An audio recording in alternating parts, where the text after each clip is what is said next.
Recording. Hello, everyone. Happy Friday. It is March 26th. It is our fifth day. This week we were on Ryan Holiday's The Daily Stoic, sharing a reading of his daily lessons. It says The Daily Stoic, 366 Meditations on Wisdom, Perseverance, and the Art of Living from great philosophers of long ago. Today's lesson it's from Marcus Aurelius's Meditations. What rules your ruling reason? How does your ruling reason manage itself? For in that is the key to everything. Whatever else remains, be it the power of your choice or not, is but a corpse and smoke. Let me read that again. How does your ruling reason manage itself?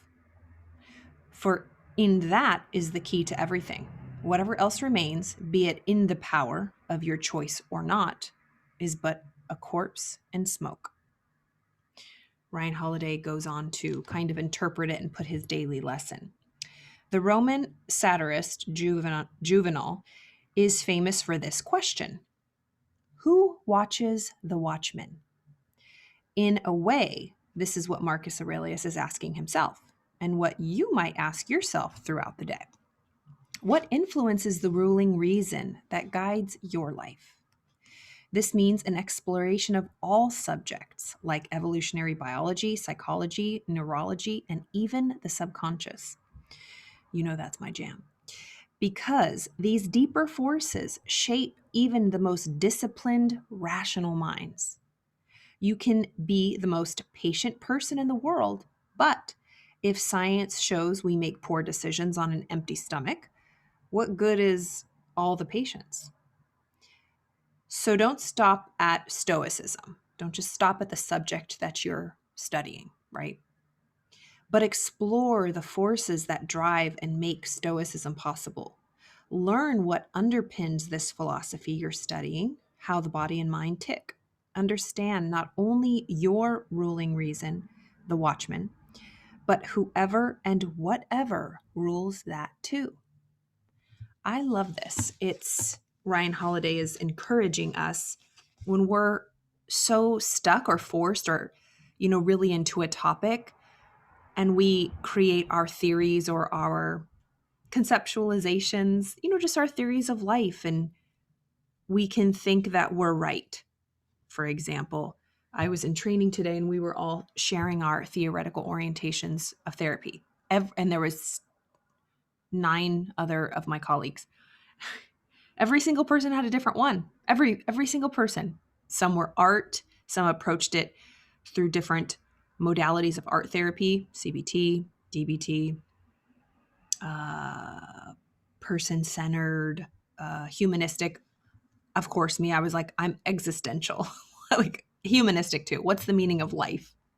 I really look at a person's life, whatever problem they're having, mostly anxiety and depression, and I look at it through the lens of purpose and what's your essential thought about life and death. And I think that's why I love philosophy and Marcus Aurelius and meditating on life's big questions. I'm not kidding you. Today, I had the luxury of laying in my bed, staring at the wall, and thinking,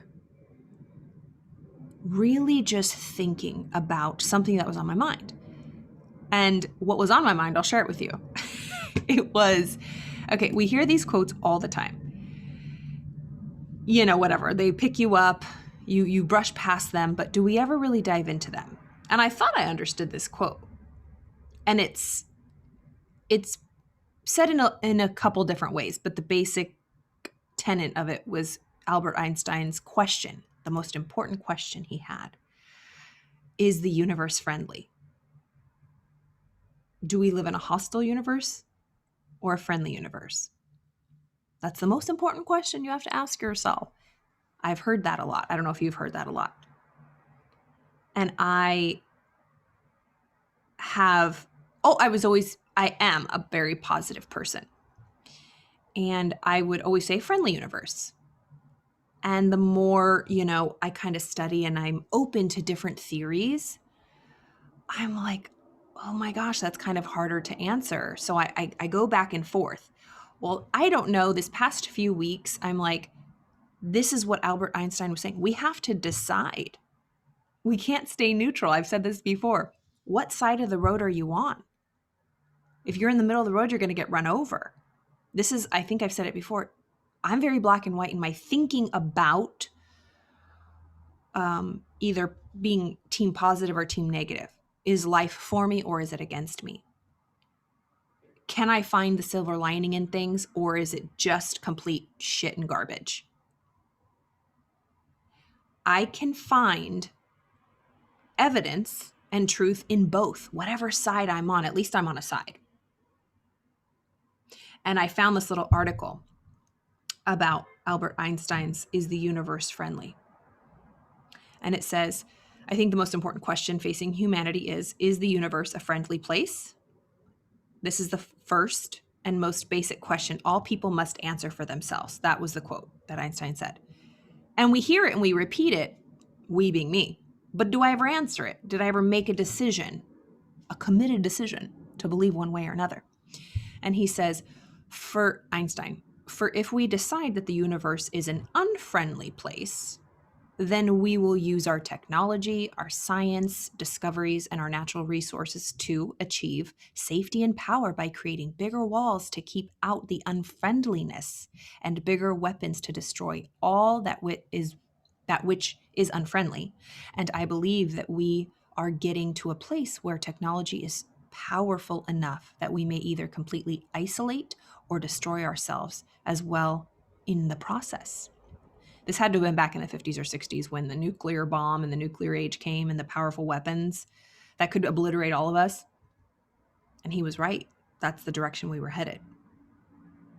We're going to try to protect ourselves so much because we think that there's these forces against us that we're going to destroy ourselves. Then he says, if we decide that the universe is neither friendly nor unfriendly, in the middle of the road, and that God is essentially playing dice with the universe, then we are simply victims to the random toss of the dice, and our lives have no real purpose or meaning. And as I go to each of these things, I can see valid points and would respect anybody for their point. It's just whatever works for you, whatever brings you peace, but make a decision of what lens you're going to look at life. Because I feel like we can flip-flop. But if we have made a decision, and I feel like I need to the older I get because I need structure. I've tried the airy-fairy, hippy-dippy, I don't want to follow the rules. It's like, for me, that doesn't work. And for anybody who I really, really admire, they're very structured and follow whatever rules they set for themselves. It just, organization, order. Order is heaven's first law, my friends. And then he goes on to say, but if we decide that the universe is a friendly place, then we will use our technology, our science discoveries, and our natural resources to create tools and models for understanding that universe. Because power and safety will come through understanding its workings and its motives. God does not play dice with the universe. I really like that. Those are three views that people potentially could have. I have truly realized, for me, I thrive. I live my best life. Mental health, inside, from the inside out. I know myself.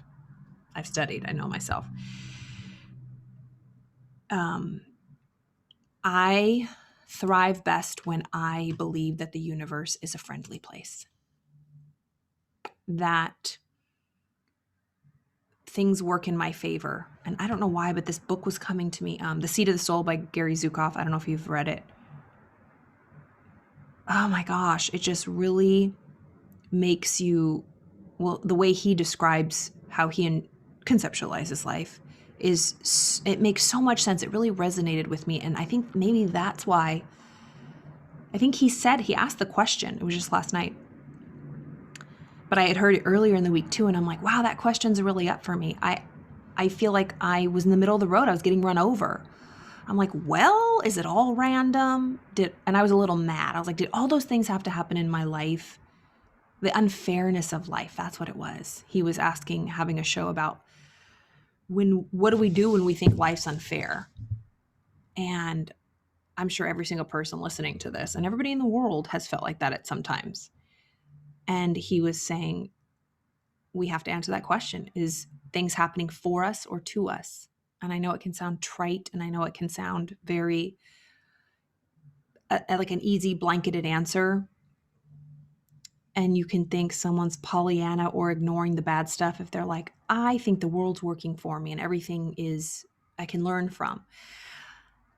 But what is the option? Do we have another option if we want to be happy? For example, this man was saying he had back pain. He got in a car accident and he just could not accept it. He was pissed. He was in pain every day. And then there was another person who decided to do all the research and have physical therapy. And there's examples like Dr. Joe Dispenza, who was literally crippled and used the power of his mind, and he healed himself. You hear these stories of like these crazy miracles, and then these other stories of like, nope, life's just shit. What team would I want to play on? Who knows the answers? All I know is that one makes me feel better. One makes me feel hopeless and shitty. One takes me out of my anxiety and depression. One drags me down to my anxiety and depression. And who's to say I'm foolish and not the truth? This is an open dialogue I'm having. This is how I think in my head. People down here on team life's just hostile. There's no rhyme or reason. When we die, lights out. There's no point. Which is fine. If you're happy and you are a good human and leaving this world is a better place, okay. But I haven't seen much of that. I think I even Googled like atheists and agnostics who are very successful and like philanthropic. There's a few. But anybody who I really look up to and love, and I guess it's personal choice. I guess it's whatever resonates with you at the end of the day, right? And I guess this is just a confession that for me, believing that the universe is a friendly place and that everything that I've experienced has the potential in it to grow me, to enrich my life and make me better, I couldn't survive. And I said it before, like, if God's a placebo, it's the best. Like the placebo effect. Actually, Dr. Joe Dispenza has a book called The Placebo Effect, I think. Yeah, this is me. This is what goes on in this noggin up here on a Friday night, 7:30. So I just took Ryan Holiday's The Daily Stoic. I took his advice. I love to study other things. I love psychology. I love personal development. I love acting. I love creativity. I love film. I love